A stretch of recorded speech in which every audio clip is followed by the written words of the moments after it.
नमस्कार, बात छत्तीसगढ़ की में आपका बहुत स्वागत है। मैं हूं आपके साथ बुशरा।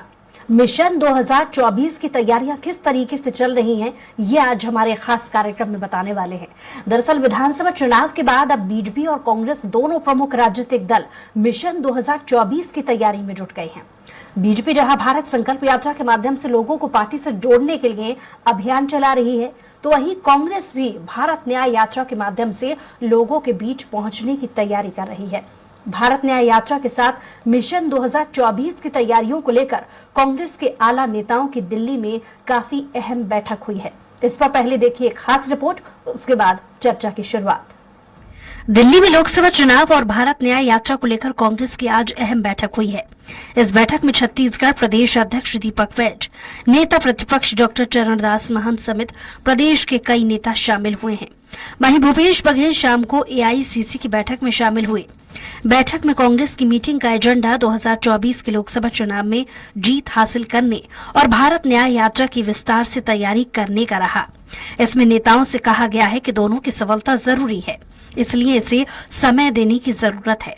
इस दौरान केंद्र सरकार और पीएम मोदी पर भी जमकर निशाना साधा गया है। कांग्रेस नेताओं ने बैठक में कहा कि पीएम मोदी आज तक मणिपुर नहीं गए हैं। ये बताता है कि वे राष्ट्रीय सवालों पर कितने गैर जिम्मेदारी से काम करते हैं। बीजेपी ने बीते 10 सालों में एक भी ऐसा काम नहीं किया है जिसे उपलब्धि माना जा सके। भारत न्याय यात्रा के दौरान केंद्र सरकार की नाकामियों को जनता के बीच ले जाने को लेकर चर्चा हुई। आपको बता दें कि कांग्रेस सांसद राहुल गांधी 14 जनवरी से भारत न्याय यात्रा शुरू करेंगे। यात्रा मणिपुर से शुरू होकर 20 मार्च को मुंबई में खत्म होगी। लोकसभा चुनाव से करीब 4 महीने होने वाली ये यात्रा 15 राज्यों से गुजरेगी। राहुल गांधी पैदल और बस से 6200 किलोमीटर से ज्यादा की दूरी तय करेंगे। यात्रा जिन राज्यों से गुजरेगी, वहां के नेताओं से विशेष चर्चा बैठक में की गई है। छत्तीसगढ़ राज्य भी शामिल है। दिल्ली में हुई बैठक में दीपक बैज और चरणदास महंत भी शामिल हुए। यात्रा छत्तीसगढ़ की 5 लोकसभा सीट रायगढ़, जांजगीर चांपा, बिलासपुर, कोरबा, सरगुजा होते हुए उत्तर प्रदेश के वाराणसी की ओर आगे बढ़ेगी। इस दौरान छत्तीसगढ़ में 536 किलोमीटर की दूरी तय करेंगे। अभी तक आज शायद उसमें बात हो, जो जनरल सेक्रेटरी और प्रभारियों के बीच में जो बैठक हो रही है, शायद एक सब्जेक्ट ये भी हो तो आज शाम तक क्लियर हो जाएगा कि किस रूट से गुजरेंगे। क्यों नहीं पड़ेगा, पद यात्रा का असर तो होता ही है। अच्छा, छत्तीसगढ़ में गुजरेंगे और मैं शामिल हो गया। जैसे जैसे आईसीसी जो निर्देश देगी उसका हम लोग पालन करेंगे। बीजेपी का कहना है कि कांग्रेस पार्टी की रीति और नीयत को पूरे देश की जनता ने पहचान लिया है। ये तुष्टीकरण की राजनीति करने वाले हैं। खाली जनता को दिखाने के लिए कि कांग्रेस पार्टी है, दिल्ली में बैठक कर रही है। वहीं बीजेपी तेजी के साथ लोकसभा चुनाव में लगी हुई है। अपने संगठन को आगे बढ़ाते हुए अपने मोर्चों की बैठक हो गई और लगातार 15 जनवरी तक के हमारे कार्यक्रम फिक्स हैं। बीजेपी का एक एक कार्यकर्ता और उनके साथ पूरी जनता तीसरी बार मोदी जी को प्रधानमंत्री बनाने के लिए ललायित है। कांग्रेस पार्टी की रीति नीति और नियत को पूरे देश की जनता ने पहचान लिया है, समझ लिया है। ये तुष्टीकरण की राजनीति करने वाले हैं और सत्ता इन्हें खाली भ्रष्टाचार करने और सत्ता की लोलुपता में चिपट कर ये किसी भी प्रकार से जन सेवा का काम नहीं करते। राष्ट्र विरोधी काम में कई बार उन पर आरोप लगते हैं। तो अब खाली जनता को दिखाने के लिए कि कांग्रेस पार्टी है, ये दिल्ली में बैठक कर रहे हैं। बहरहाल कांग्रेस जहां लोकसभा चुनाव के लिए दिल्ली में बैठक कर रणनीति बना रही है, वहीं बीजेपी भी छत्तीसगढ़ में लोकसभा चुनाव की तैयारी और मोदी की गारंटी को लेकर बैठक करने जा रही है। अब देखना दिलचस्प होगा कि लोकसभा चुनाव में किसकी रणनीति ज्यादा कारगर साबित होती है। स्वराज एक्सप्रेस के लिए रायपुर से दिलीप साहू की रिपोर्ट। तो 2024 की तैयारियों को लेकर दोनों ही प्रमुख पार्टियां किस तरीके से तैयार हैं, ये समझने के लिए, जानने के लिए हमारे साथ ही विशेष पैनल मौजूद है। परेश बागबाहरा जी हैं, बीजेपी से प्रवक्ता, बहुत स्वागत है आपका। श्री कुमार मेनन जी भी हमारे साथ जुड़ गए हैं, कांग्रेस से प्रवक्ता है, बहुत स्वागत है आपका। राम अवतार तिवारी जी भी हमारे साथ जुड़े हुए हैं, वरिष्ठ पत्रकार हैं, आपका भी बहुत स्वागत है। तो सबसे पहले रुख करते हैं बीजेपी की तरफ। परेश जी, कांग्रेस की भारत न्याय यात्रा किस तरीके से देखेंगे?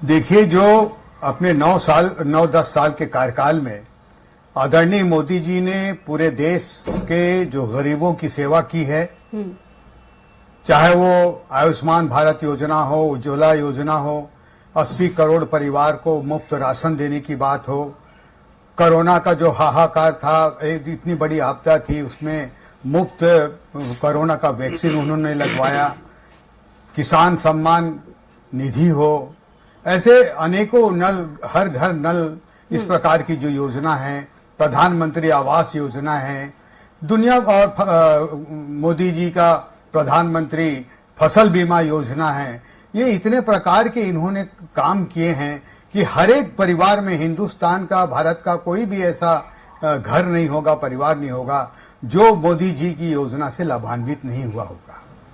इसलिए कोई कितनी भी यात्रा कर ले, यहां पर कुछ होने वाला नहीं है। अभी जिन क्षेत्रों में अभी राहुल गांधी जी की यात्रा होने वाली है, जिसको अपन भारत जोड़ो यात्रा का 2.0 बोलते हैं, न्याय यात्रा बोलते हैं, वो लगभग 355 सीटों से गुजरने वाले हैं, जहां पर कि पिछले बार 2019 के चुनाव में सिर्फ 14 सीट में कांग्रेस जीती थी, और जहां जहां भी राहुल गांधी जी जाते हैं वहां वहां बंटाधार हो जाता है। अभी के विधानसभा के चुनाव ने ये बता दिया है कि इनके सभाओं में जाने से, इनकी यात्रा करने से कितना नुकसान कांग्रेस का होता है। ठीक है, मैं श्री कुमार मेनन जी से इसका जवाब ले लेते हैं। श्री कुमार जी, जिस तरीके से हमने देखा कि मोदी की गारंटी का जो फॉर्मूला है 23 में तो असर कर गया छत्तीसगढ़ में, लेकिन 24 में लोकसभा के चुनाव में इसका असर किस तरीके से देखेंगे? और क्योंकि दूसरी तरफ 24 की तैयारी कांग्रेस भी कर रही है, तो भारत न्याय यात्रा को लेकर कितनी तैयारी कांग्रेस की है?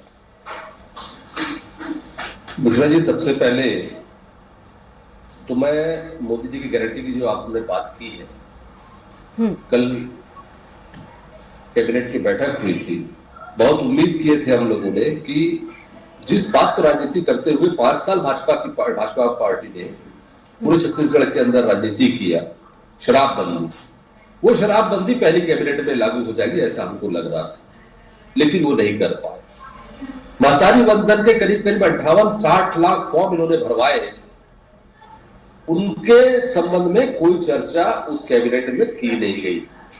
इसके अलावा 500 रुपए में सिलेंडर देने की बात करके इन्होंने चुनाव में वोट पाया, उस पर भी कोई चर्चा कहीं नहीं किया गया। जहां तक बात मोदी जी की गारंटी की, तो मोदी जी की गारंटी थी कि 15 लाख खाते में डालेंगे, 2 करोड़ रोजगार साल में देंगे, और तमाम ऐसी चीजें करने की बात करने वाले मोदी जी आज फिर से चुनाव के समय आ रहे हैं। वही बात आपने न्याय यात्रा की बात की है, तो 14 जनवरी को मकर संक्रांति के दिन मणिपुर से, उस मणिपुर से जो पिछले 7 महीने से जल रहा है बुशरा जी, और देश के प्रधानमंत्री उस छोटे से राज्य को संभाल नहीं पा रहे।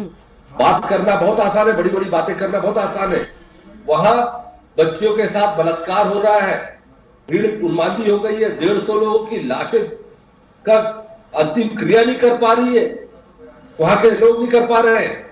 लेकिन ये मुद्दे पहुंचाएंगे कैसे जनता तक? ये कोशिश 24 के लिए कैसी होगी? मुद्दे तो बहुत सारे कांग्रेस गिनाती है, लेकिन ये मुद्दे पहुंचाएंगे कैसे? देखिए, हमारी यात्रा का शुरुआत मणिपुर से, उस जगह इम्फाल से अगर हो रहा है, तो यही संकेत देने का प्रयास किया जा रहा है कि मोदी जी अगर देश के प्रधानमंत्री है तो हिम्मत करके उनको कम से कम इन 7 महीनों में एक बार आना था, लोगों के बीच जाना था, शांति की बहाली की बात करनी थी।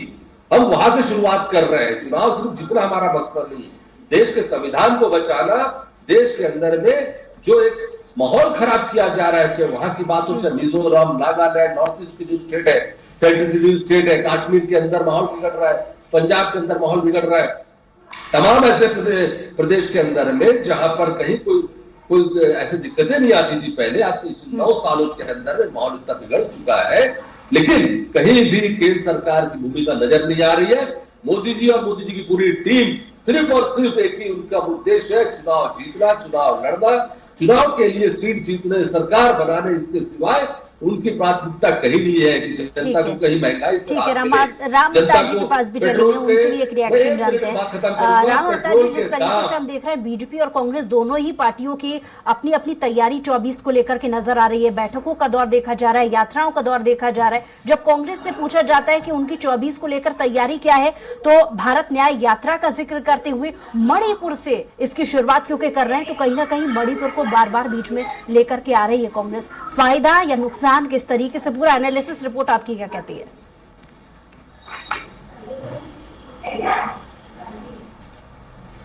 देखिए, दोनों पार्टी विधानसभा चुनाव के बाद अब सीधे लोकसभा चुनाव की तैयारी में जुट गए हैं।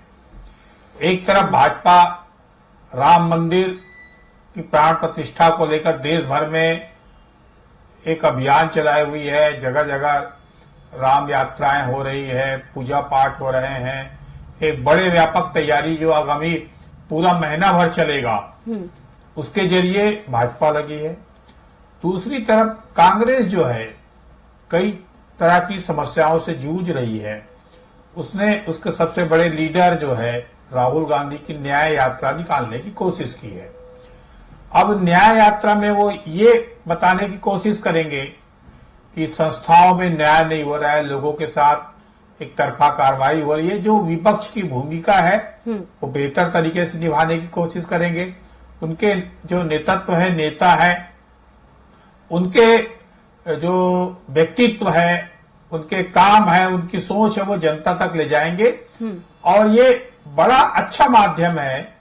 पदयात्राएं जो होती है वो सबसे अच्छा माध्यम माना जाता है जनता से संपर्क का, जनता से फीडबैक का और जनता से जुड़ने का, जो लोकतंत्र में बड़ी भूमिका होती है।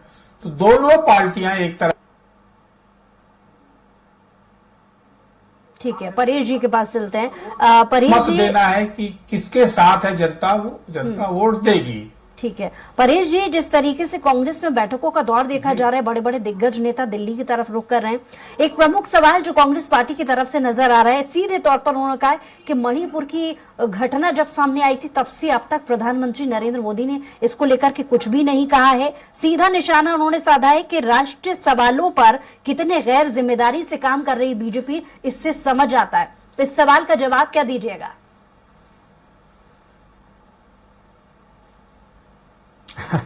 देखिए, ऐसा है कि आपको भी मालूम है कि जो गृह मंत्री अमित शाह जी कम से कम 3 बार मणिपुर गए, वहां पर बैठकें ली लगातार, वहां पर लोगों से मिले, शांति व्यवस्था कायम करने का भरसक प्रयास मणिपुर में किया जा रहा है। और कहीं पर भी राष्ट्रीय जितने भी सवाल हैं, हर सवाल को भारतीय जनता पार्टी आदरणीय मोदी जी एड्रेस करते हैं और हर चीजों में जो है अपने तरफ से जो भी बेस्ट पॉसिबल जो यहाँ पर नीति बनाना है, उसका एग्जीक्यूशन करना है, वो लगातार यहाँ पर किया जा रहा है। लेकिन उसी का परिणाम है कि आज आप देखेंगे कि पिछले जो 2019 के चुनाव में लगभग 224 सीट ऐसी थी जहां पर भारतीय जनता पार्टी को 50% से ज्यादा वोट मिले थे। हमारे जो गृह मंत्री जी अभी जो हैं, जो पहले भारतीय जनता पार्टी के राष्ट्रीय अध्यक्ष थे, उन्होंने पहले कहा था कि 2019 के बाद हमको हमारे एनडीए के लिए, अपने भारतीय जनता पार्टी के लिए लगभग 50% वोट हमको मिल सके, इसकी हमको तैयारी करनी है। इसका लगातार हमारे संगठनों का बैठक लगातार उपेक्षा का शिकार हो रहा है। जब हिंसक घटनाएं वहां पर घटित हो रही थी तो बीजेपी ने इसको लेकर के ध्यान नहीं दिया है। ये इशारा करते हुए शायद यही वजह है कि जो न्याय यात्रा है उसकी शुरुआत मणिपुर से की जा रही है, 20 मार्च को जो मुंबई में खत्म होगी। तो आपको नहीं लगता अगर इशारा कर दिया है तो अब बीजेपी को इसको लेकर के ध्यान देना चाहिए? इस सवाल का जवाब मैं लूंगी, लेकिन पहले आपसे इसका जवाब ले लूं।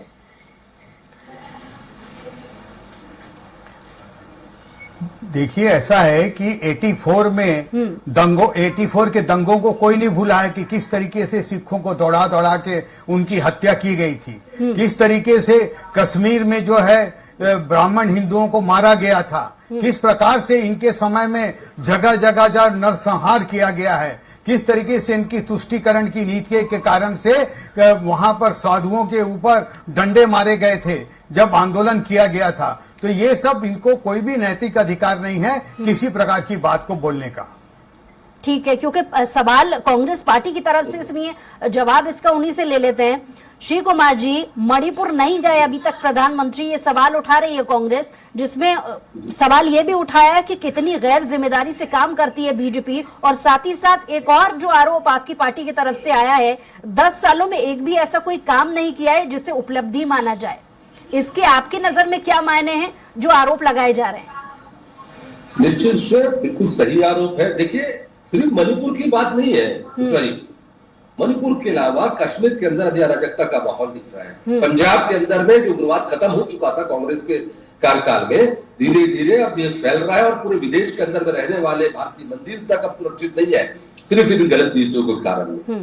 इसके अलावा आप मणिपुर की बात सिर्फ नहीं करें, महिला रेसलर्स जो है, महिला बच्चियां जो है, ओलंपियंस है, कॉमनवेल्थ गेम्स की पदक विजेता है, उनके साथ छेड़छाड़ की घटना हो, तो उनके साथ यौन उत्पीड़न की घटना होती है, वो लोग शिकायत करती है, उसके बारे में भी संज्ञान नहीं लिया जाता प्रधानमंत्री जी द्वारा, एक बार भी उनका बयान नहीं आता उस संबंध में। उल्टे जो किशोर सिंह जी जो है सांसद, वो संसद में बैठते हैं, ये बेचारी सड़कों पर बैठते हैं। किसानों के आंदोलन को इन्होंने ध्यान नहीं दिया, लेकिन किसानों ने इस सरकार को पीछे हटने के लिए मजबूर किया और बिल को वापस करवाया। अभी ट्रांसपोर्टरों के साथ क्या किया जा रहा था?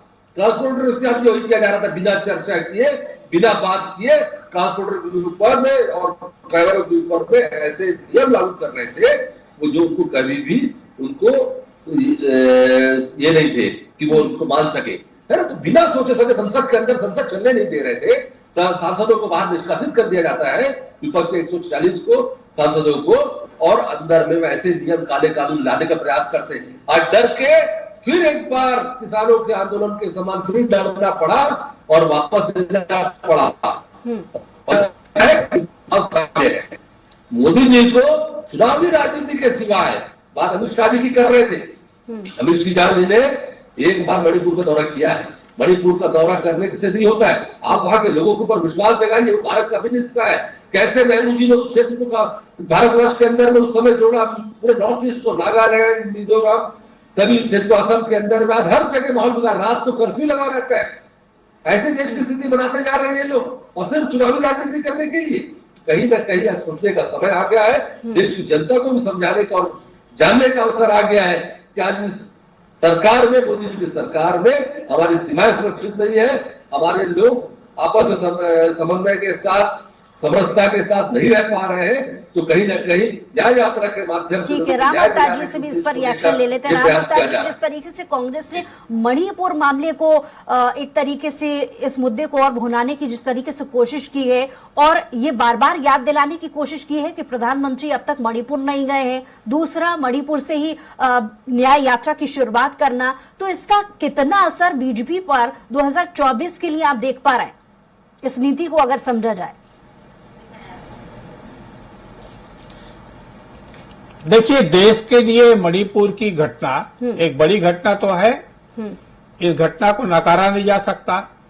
इस घटना पर विपक्ष को सत्ता पक्ष से जवाब मांगने का हक तो है। अब वो जवाब किस तरीके से मांगा गया, जवाब का हल कितना निकला, और वहां की समस्याएं आज भी हल नहीं हुआ है। 2 दिन पहले ही फिर से उग्रवाद हुआ, वहां कई लोग मारे गए, तो वहां घटनाएं लगातार हो रही है, महिलाओं के साथ, बच्चों के साथ, जनजातियों के साथ। तो मणिपुर एक बड़ा देश का हिस्सा है, वहां पर विदेशी शक्तियां भी सक्रिय हैं, वहां पर सरकार भी सक्रिय है, विपक्ष भी सक्रिय है, उससे आम जनता के सामने समस्याएं कम नहीं हो रही है। इसलिए प्रथम जिम्मेदारी तो सत्ता पक्ष की है कि सत्ता पक्ष ने क्या कदम उठाया, क्यों शांति बहाली नहीं हुई, इसका जवाब तो देना होगा। और जवाब ये है कि इसी मुद्दे, इसीलिए वो राहुल गांधी पदयात्रा में जा रहे हैं और एक संदेश देना चाह रहे हैं कि किस प्रधानमंत्री जी को या भाजपा सरकार को घेरा जाए। तो पूरा एक्सरसाइज है, वो लोकसभा चुनाव के नाम से है, पूरा एक्सरसाइज है। जो आरोप लग रहे हैं, दोनों तरफ से आरोप जो लग रहे हैं, उसमें सब लोकसभा चुनाव के दृष्टिगत रखते हुए जनता के बीच अपनी बातों को संदेश देने की कोशिश में दोनों पार्टियां लगी है। इसके लिए कार्यक्रम कर रहे हैं, जनता के लिए जुड़ने के लिए बैठकें हो रही है, पद यात्रा हो रहा है, अब एक तरफ भाजपा जो है अपनी योजनाओं के प्रचार प्रसार में लगी है, तो दोनों पार्टियां, इनके अस्तित्व का एक बड़ा सवाल है। और एक आम सभा चुनाव जो है देश में जो हो रहा है उसकी निगाह पूरा देश दुनिया सब पर है।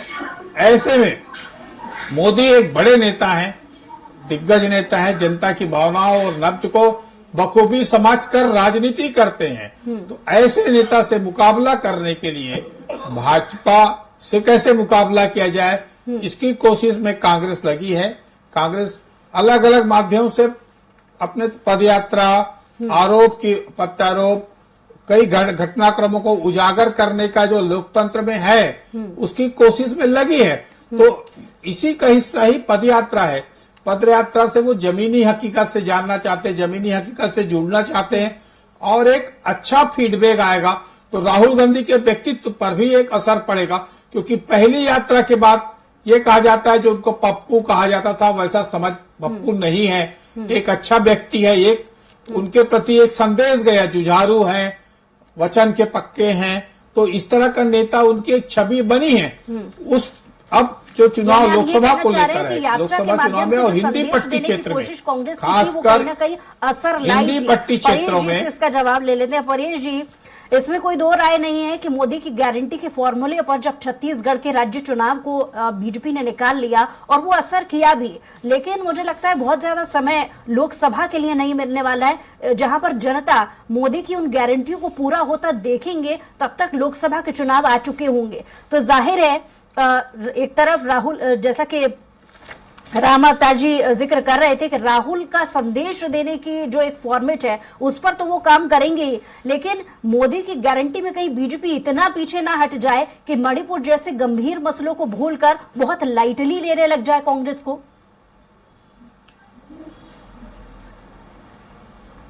देखिए, मोदी की गारंटी के अनुसार विष्णुदेव साई जी जो हमारे मुख्यमंत्री जी हैं, उन्होंने लगभग 3,777 करोड़ रुपए जो अनुपूरक बजट आया था उसमें 18 लाख आवास जिसको कि कांग्रेस ने रोक दिया था उसको पूरा करने के लिए बजट में प्रावधान किया।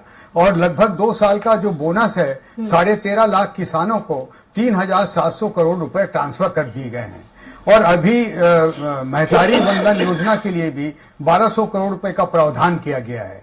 फिर जो CGPSC के अंदर जो दुनिया भर का घोटाला हुआ था जिसमें नौजवानों के साथ दुनिया भर का बेईमानी की गई थी, उसके लिए CBI की जांच की घोषणा कर दी गई है। किसानों का प्रति एकड़ 21 क्विंटल धान 31 रुपए में लेने के लिए उसकी घोषणा कर दी गई है। लगभग 67 लाख परिवार को 5 साल तक मुफ्त राशन दिए जाने की घोषणा कर दी गई है। इस प्रकार से जो मोदी की गारंटी है वो तेजी से यहाँ पर लागू किया जा रहा है। उसमें शराबबंदी की बात भी करते हैं, जितने सारे काम कर सकती है ये सरकार अपना तेजी से काम कर रही है और लगातार इस काम को कर रही है। और जहां तक श्री कुमार जी आपकी बात का जवाब देना चाह रहे हैं क्योंकि समय की कमी है, इसलिए संक्षिप्त में जवाब। श्री कुमार जी ये जो संक्षिप्त में जवाब श्री कुमार जी। हाँ, मैं बता रहा हूँ, इंडिया गठबंधन का जहां तक सवाल है, इसमें वो लोग शामिल हो रहे हैं जिनको जेल जाने से डर लग रहा है। उनको लग रहा है कि अगर मोदी जी तीसरे बार आ जाएंगे तो ये जो है हम लोग जो जेल में हैं, जो दुनिया भर का भ्रष्टाचार किए हैं